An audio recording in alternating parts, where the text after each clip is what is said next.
This is Bloomberg Businessweek. Insight from the reporters and editors who bring you America's most trusted business magazine, plus global business, finance, and tech news. The Bloomberg Businessweek podcast with Carol Massar and Tim Stenovec from Bloomberg Radio. Yeah, how long has this been going on? And then the question is, we just talked about with our TV colleagues, this whole idea that the Fed is no longer, talking about how high, it's more about how long. So how long do we stay at those higher rates? And, you look at something like the retail sales report that's out there and folks are shopping on stuff. The question I have, Carol, is this because the long and variable lag of rate hikes have not yet hit the consumer in certain areas? Well, Jay Powell, thank you so much for joining us this afternoon. Or is it because the consumer is just so resilient, having built up a cash cushion? And Jay Powell, again, thank you so much for joining us this afternoon. I can see the press conference or the comments coming out of Jackson Hole next week. Those are real questions, though. Like, why are consumers so resilient still? I don't know. Balance. I don't know because. Why are housing prices not coming down? What are you, a 2-year-old? Just have questions. Well, we have somebody to help us with some answers. Bloomberg News economics editor Molly Smith. She's here in our Bloomberg Interactive Broker studio. Hey, Molly, so let's start with the retail sales data. As soon as it came out this morning, we all knew that there was going to be at least initially some upside pressure on yields, and it definitely played out that way. Yeah, and I mean, really, Tim, I think you just stole the cake from Jay and Jackson Hole right here. So these are why, thank you. Perfectly scripted. So that we only had a Grateful Dead, shirt on. Like, it would have been perfect. I'm not going to be fly fishing in Jackson Hole anytime soon. I'm going to be here working. All right, Jay. Just like the rest of us. But I mean, I think it really is it still is a question that we would all love the answer to of like, is this because like the policy lags haven't hit the consumer yet, or they really just are that strong? And I think there's reasons to believe both could be true. Well, take a step back. How strong was the retail sales data? Give us some perspective, because there were also some revisions, right, to previous reads. I think that was probably what gave me the most, upbeat read on this report, because, we always say you shouldn't look too much into 1 month's worth of data. But when you see that there's big upward revisions to the prior 2 months, and it's like, okay, maybe that kind of boosts some of the optimism around this and gives you some more confidence in a big number like today's was. Okay, but these are goods, not services. That's Correct. Another thing to keep in mind. Mostly goods, yes. There is one services spending category here, and it's also not inflation adjusted. But the reason why that actually in this case makes it look almost better is because in the last CPI report for this month, we saw more disinflation in goods, as in price growth being lower. So you would think then if you see this bigger retail sales number, then that has to be also greater actual spending to combat lower prices. Or lesser price growth, I should say. All right, so I want to bring Ira Jersey into the conversation. He is Bloomberg Intelligence Chief U.S. Interest Rate Strategist on the phone in New Jersey. So Ira, Molly setting the tone in terms of what we got from the retail sales data, including those revisions, which is largely the reason why we got that kick in yields higher. Talk to us about the trade today, specifically the significance of 1 day's trade and the trade we've been seeing in U.S. government debt. I feel like I keep asking you the same question. Yeah.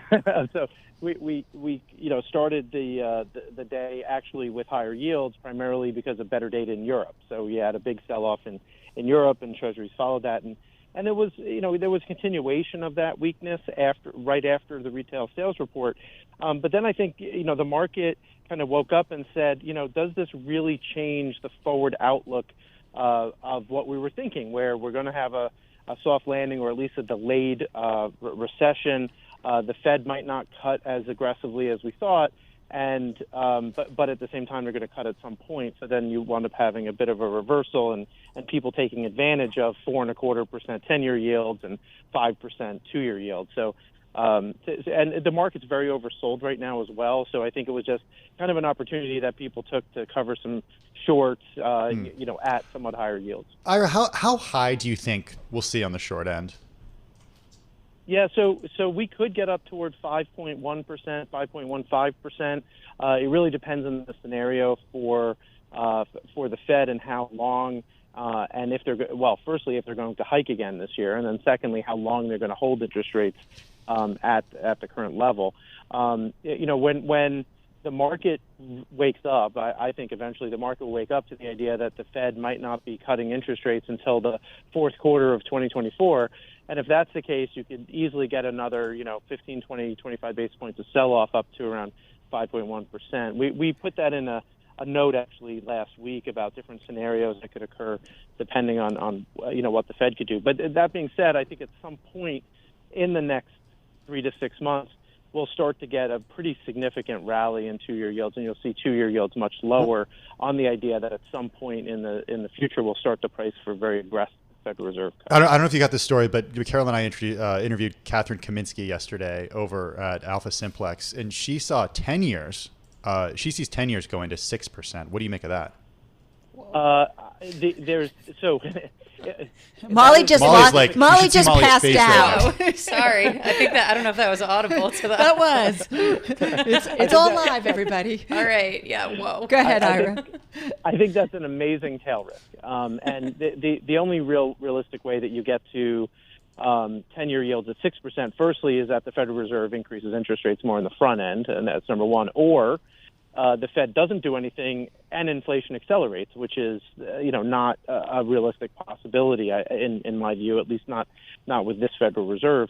So to get to 6% is really a hard nut. You remember the reason why 10-year yields are so much lower than 2-year yields right now is just on the anticipation that even if the Fed hikes another 25 or 50 basis points, at some point they're going to be cutting interest rates, even if it's not until 2026. So that's another scenario that we put out. Like, what if the Fed doesn't cut for 2 years?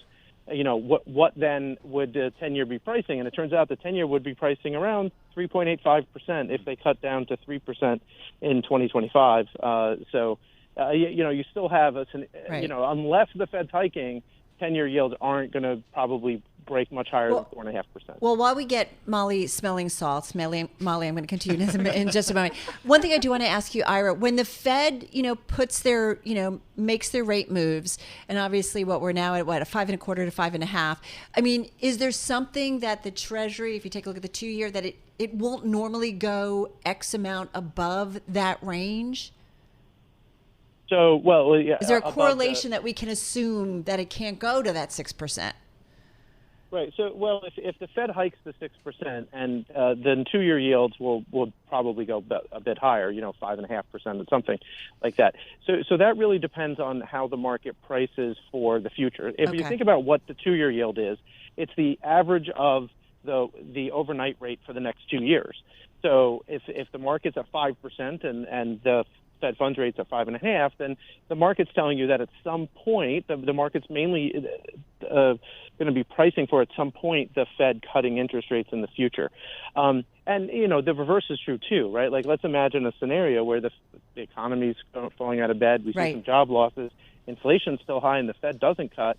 Well, then maybe you could see 2-year yields above the Fed funds rate. You saw that, for example, in 2021 when the market was preparing for the Fed to increase interest rates. You saw 2-year yields go much higher in anticipation of the Fed actually hiking rates. All right, so let's go to the fundamentals. Molly, that's your game in terms of what we're seeing on the economic backdrop. I mean, this economy continues to surprise us in terms of its sustainability.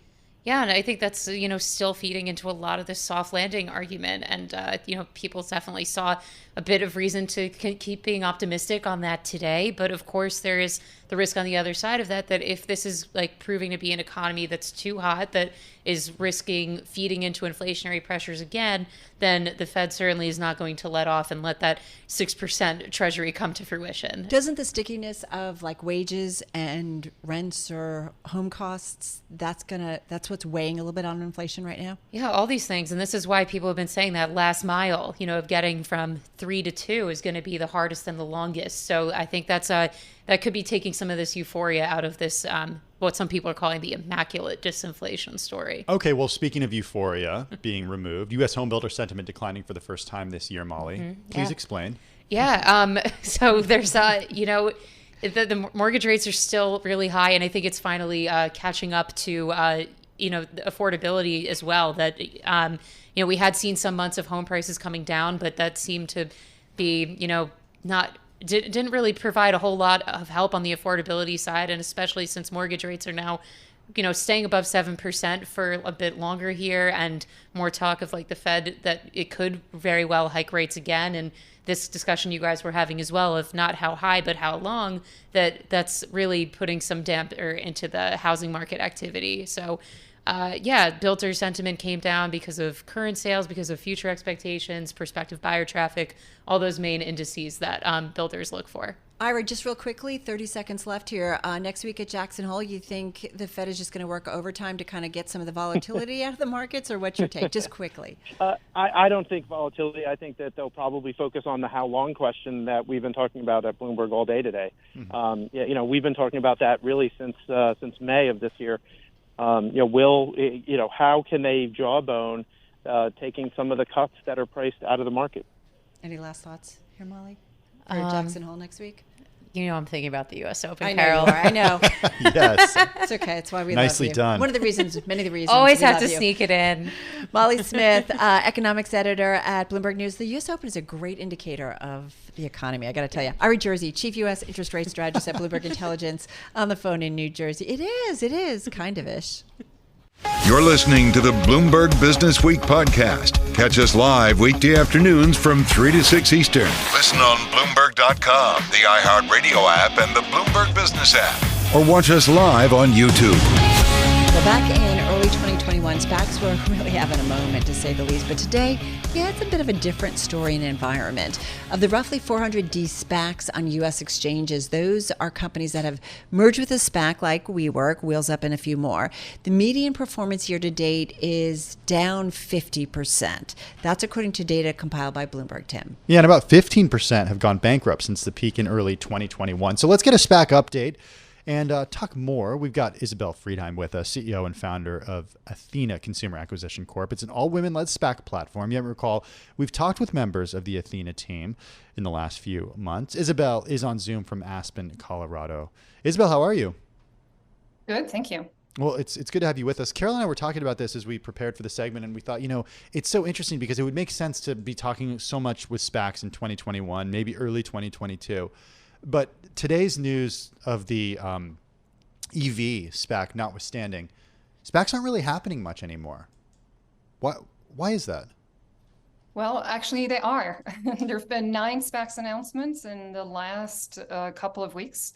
That's 94, up to 94 now year to date. The prior year, we saw about 300 closed SPAC transactions. So a big decline from even last year. So far, year to date, we're at 94. I expect that we will see tremendous activity in the fall as well. There's no question that the IPO window remains shut for now, and SPACs continue to provide access to public markets. It's unquestionably challenging. That being said, for companies that want to go public, we are proving that there is a viable path through SPACs. Tell us what that viable path is, because as you know, SPACs, in general have been around for a long time, but they definitely have very distinct up and down cycles, up extremes and down extremes. So where are the opportunities that are actually going to create companies that are with us for the long haul and that actually, will ultimately provide good liquidity events for those founders and their companies?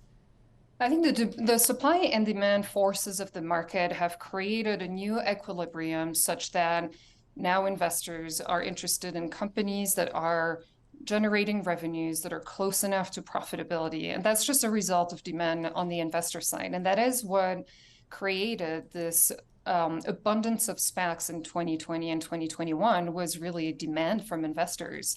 We saw a lot of institutional investors who were starting to invest in pre-IPO companies because they wanted access to these kinds of yields that were at the time not available elsewhere. So SPACs created an answer to this demand from investors. And it wasn't just institutional investors, it was also retail investors. The demand was there for earlier stage, high growth. Do you think that demand comes back though from retail investors? Retail investors tend to shy away from highly volatile products, right? And what we see here, we continue to see some volatility. There may be interest, and I think there are companies that continue to answer that demand, but that demand has changed. And the poor performance that we saw as a result of combinations that closed in 2020 and 2021 is really the result of investors pulling out and going into a risk-off mode. Well, so We continue to see now transactions that are performing much better than they were in the past because the valuations have adjusted to the new reality of the market. They're often benchmarked to comps, publicly traded comps, and the companies that we see that have closed recently actually perform much better. And there's no question that SPACs are going to continue to be in the current form or in a variation of SPACs, but they will continue to be an answer for companies that do want to access the public equity market, because we're clearly not there with the IPO market yet. And not that we compete directly with IPOs, but it continues to offer a number of advantages. So talk to us about deals that you guys have completed where you found opportunities. Yes. So, for example, we closed a combination last year or 18 months ago with a company called Heliogen, an artificial intelligence company for the solar industry. We continue to announce combinations. We've announced a combination with an electric vehicle company based in Germany called Ego. We have recently announced another transaction with a company based in Abu Dhabi that makes water from humidity. And we continue to see very exciting companies that are attractive, well valued, both in the US and abroad. Do you think the SPAC, because SPACs weren't new in 2020, 2021, SPACs had been around, but they've gone through cycles. Do you think this cycle is different in the sense of like SPACs are here to stay? It's not a cycle. So what you need is the right sponsor. What happens? Well, how is it not a cycle if you have them, spike in 1 year and almost completely disappear in another year?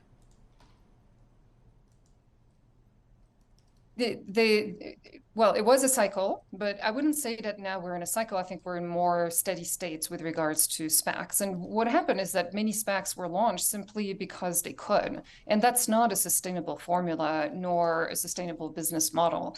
And the surviving SPAC sponsors will be platforms of true value creation for the partner companies. And that is how we have positioned ourselves with our platform of multiple SPACs. As well as our fund, it's being able to provide long-term assistance to the company and provide a service. So we position ourselves as service providers. Many SPACs were launched by sponsors who were doing this part-time on the side, and that doesn't work. When you hire someone to do a job, right. When you hire an investment banker to take a company public, they don't do it part-time. So it has to be that we have full-time management teams and dedicated members. So in our SPACs, we've had, for example, among various boards, we've had board members of Fortune 100 companies like Citigroup, Comcast, Aetna, BlackRock, American Airlines. And we bring all of these resources along with a number of CEOs, operators, right, and as well as founders of companies who have gone through the journey themselves. So the service that we can provide is completely different than what you may have seen in 2021. Isabelle, so and the exit strategies are so important. Just got about 25 seconds left here. So for something like Air Water, does it go public soon, or is it a 2024 story? Just very quickly. We've announced a transaction. I would expect it to close in 2024, and but there are deals that are closing in 2023. There are a number in the pipeline, and I think we will see exciting performance. Okay, well, we'll be definitely looking out for them. So good to get some time with you. Isabelle Freidheim, she's founder and CEO at Athena from Aspen. You're listening to the Bloomberg Businessweek podcast. Catch us live weekday afternoons from 3 to 6 Eastern on Bloomberg Radio, the Bloomberg Business app, and YouTube. You can also listen live on Amazon Alexa from our flagship New York station. Just say, Alexa, play Bloomberg 1130. Today, in a statement from China's Taiwan Affairs Office, China called him a complete troublemaker, making also because of his seeking Taiwan independence. The him, of course, is Lai Ching-te, Taiwan's vice president and the leading presidential candidate, who sat down with Joel Weber, the editor of Bloomberg Businessweek, in an exclusive interview that is actually Businessweek's international cover story. It's also today's Bloomberg Big Take and a most read on the Bloomberg terminal. Yeah, that exclusive conversation is why China is commenting today after the interview became public, also saying Lai's comments on so-called maintaining the peaceful status quo are totally a lie. The statement says such a person will only bring risk of fierce war. With more on the conversation and on Taiwan, which is one of the most prosperous places in the world, we should note, is Joel Weber. Joel, good to have you with us this afternoon. Congratulations on this incredible piece. I mean, it wasn't that long ago that you were actually there doing this. Talk to us a little bit about how this came together and take us behind the scenes. So I've got amazing colleagues. We have amazing colleagues in Taipei, and they kind of had just reached out to tell me more about the overall election, which isn't until January. But in the turbulent Taiwanese politics, you kind of want to get in on this stuff early. The last time the presidential election happened, it was, a pretty big flip, actually. So we wanted to kind of establish the presence for our reporting and our bureau in the region there.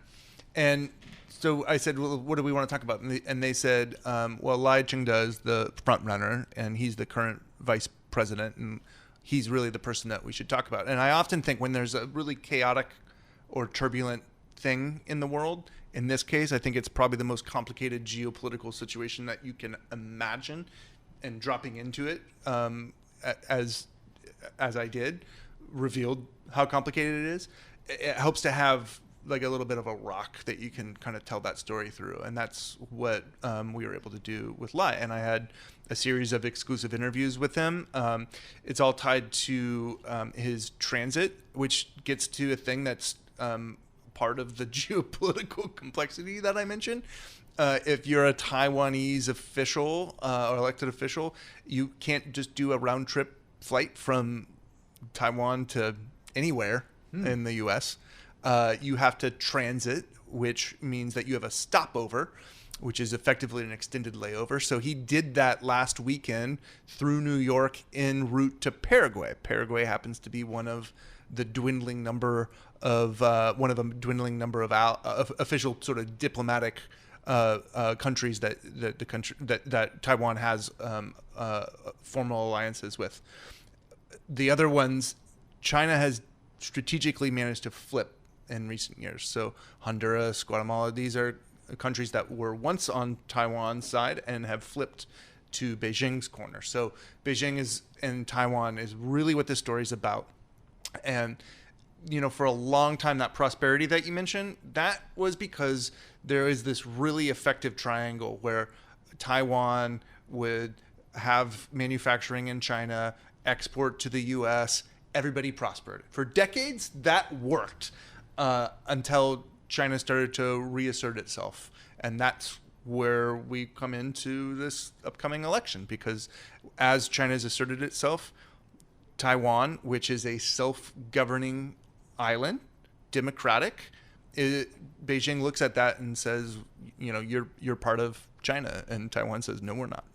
Which begs the question about war, which is something that... Actually, I should clarify. They would say, we're the Republic of China, Taiwan.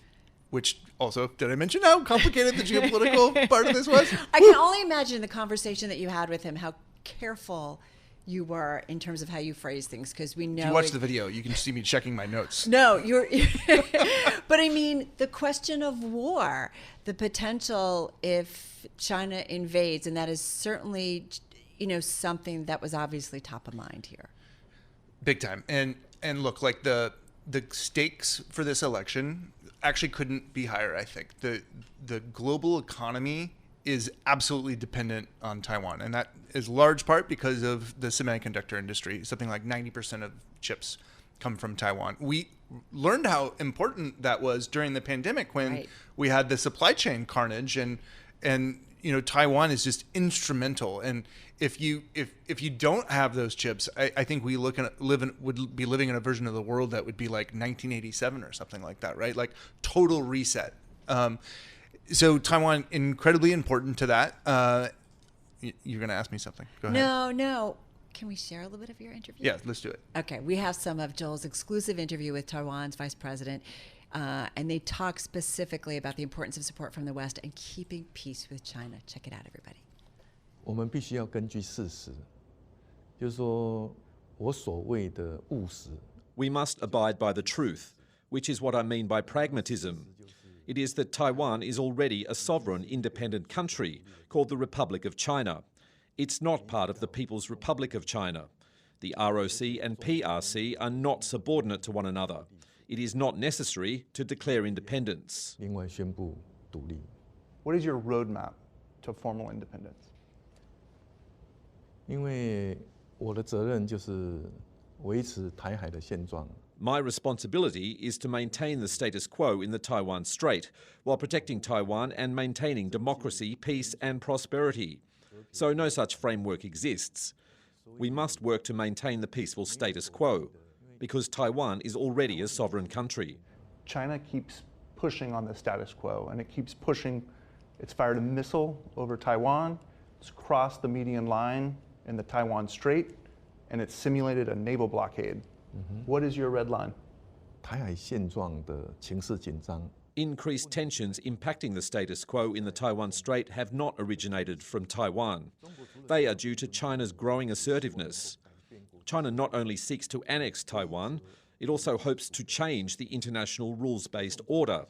Under these circumstances, we must be clear.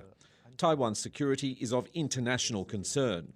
Peace and stability in the Taiwan Strait is aligned with the international interest. 所以既然台海的问题是国际性的， Because challenges in the Taiwan Strait are a global concern, a global red line will also be Taiwan's red line and my personal red line. In Ukraine, President Zelensky rose to meet the challenge when Russia invaded. What did you personally learn from his leadership? 民主是普世价值。 Democracy is a universal value, irrespective of borders. President Zelensky rallied his people to resist Russia's invasion. They are protecting not only their country, their land and their people, they are also fighting on behalf of our democratic values. 那因为俄罗斯在毫无动静之下就侵略乌克兰， Russia's unprovoked invasion of Ukraine has led us to see that dictatorships are inherently unpredictable. We must make the best preparations for a worst-case scenario. 好的准备。那另外就是我们也从 We also see that President Zelensky's courage, as well as the support they sought internationally, all contributed to Ukraine's resistance against the Russian invasion. We have a deep understanding that we must avoid war in the Taiwan Strait. There are no winners in war. Peace is priceless. From the war in Ukraine, we see that we must do all we can to avoid war in the Taiwan Strait. 台海的战争。 You've said provocative things in the past that will be of interest in Washington. How have you changed? 因为我是蔡总统国安团队的一员， I have been part of President Tsai's national security team. Together with the US government, we have responsible and clear channels of communication. We are able to share information effectively, understand where the issues are, and cooperate in resolving them. 目前这场选举就是两条路线。 This election is about choosing between two roads. One way is to continue engaging and cooperating closely with the international community while deepening our democracy. The other choice is to accept the One China principle and stand together with China. I believe the US will continue to support us on the first path. 继续往民主这条路上走。 How confident are you that the U.S. will have Taiwan's back should the situation with China escalate? 因为美国是台湾的好朋友， The US is a close friend of Taiwan. We are partners in a number of areas, from politics, the economy, human rights, to our society. 因为台湾的安全问题 Because Taiwan's security challenges are a global concern, the upkeep of peace and stability in both the Taiwan Strait and the Indo-Pacific region fulfills the common interests of the international community. I believe that all democracies in the world, including the US, would be aware of how to respond if such a scenario were to take place. 反应。 If the U.S. wants TSMC to build more chip fabs in the U.S., would you stop it? 因为半导体产业 The semiconductor industry is not just made up of one or two fabs. There is an entire ecosystem. TSMC's advanced processors are located here in Taiwan. Their base is here in Taiwan. So if they choose to set up operations in the US or other countries, this is an expansion of Taiwan's economic power. This is also part of the restructuring of global supply chains. I would take these developments positively. What do you want the world to know about you as a person? 是我是一个理性、 I am a rational and steady leader. I know how we can respond to the challenges we face as a country. I also understand that the serious and complex nature of issues in the Taiwan Strait call for rational and steady leadership. This will enable our country to move forward amid changing geopolitical circumstances. 往前继续走。 And that, of course, was Taiwan's Vice President Lai Ching-dong, leading presidential candidate, as we've said, for the upcoming election in Taiwan, elections, I should say. Of course, talking in an exclusive interview with the editor of Bloomberg Businessweek, Joel Weber. Joel, one thing that I was struck by in the piece is the changing view Taiwanese people have about themselves, about their own identity in the piece, and what they consider themselves. Talk to me a little bit about how that's evolved in recent years. Complicated question, but Taiwan actually views itself as the Republic of China, Taiwan, and that is rooted in the history of Taiwan, which basically was this military standoff, and the Taiwanese left mainland China and basically have never been under Beijing's authority. Right. So the longer that this has gone on, the more that the Taiwanese identify as Taiwanese and less as Chinese. And that's sort of reflected in some of the polling that you're referring to. What struck you the most about doing this? The food is fabulous in Taipei. And I just got to tell you, like, just if you ever end up there, just eat. This is I expected just to feel like this cloud of war would just sort of be kind of looming over everything, and that China would factor in everything. And honestly, that is such an outsider perspective, because once you get there, you realize it's been like this for decades, right? Yeah. And they are prospered and made it all work. But then you'd have like this piercing reminder of like, oh yeah, those are the stakes. And one version of that was on one of the afternoons that we were there. There was air raid drill, and this is just a fact of life. Every year they practice for it. And that tension is below the surface, because it's like everybody will ask about it eventually. So it is the predominant theme in this election. There's other things that are of concern, like housing, which is and demographics. Like those are things that are true everywhere else too. It's just that when you have the Taiwan Strait right next to your border, you sort of are obsessed with it, because that is the prevailing thing that everybody wants to talk about. Well, got to ask Joel what it was like to get the attention of China with this piece. Yeah. I want to repeat for people who are just joining us now. We learned overnight that China called Taiwanese presidential frontrunner a, quote, troublemaker, and says Taiwan's Lai Ching-de brings risks of war. So to some extent, it's expected. They just, we knew going into this how they really felt about him, and the story goes into why that's so, and a lot of it is rooted in the DPP, which is his political party. What this particular reveals, though, is that there's some things that he said in his interview that and are in the story that reflect, he's willing to say that the door will be open for a dialogue, and Beijing, as we say in the story, really does not believe that, because it's all rooted in some of these geopolitical complexities.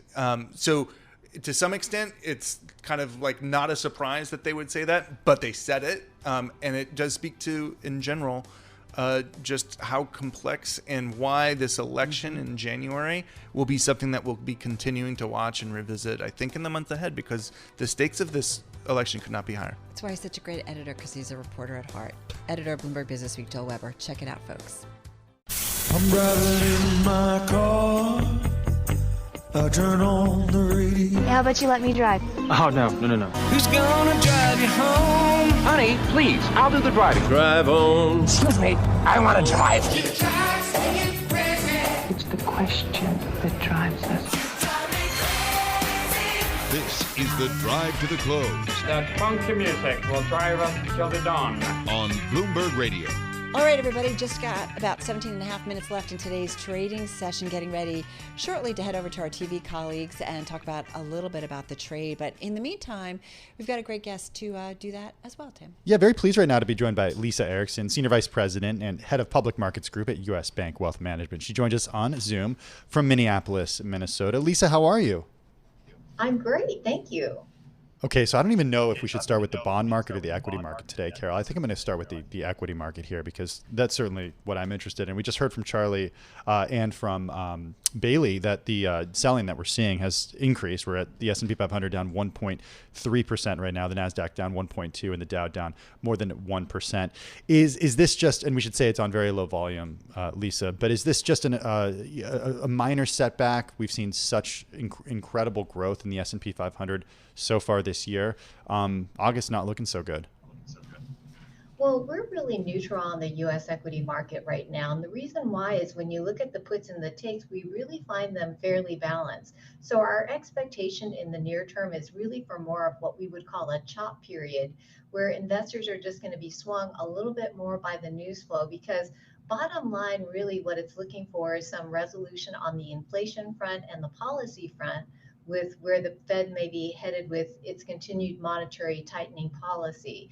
And as, of course, continued information on earnings and guidance. And while there's still uncertainty about where those three figures lie, you're just going to see stocks really move up and down both ways as, again, we get incremental news.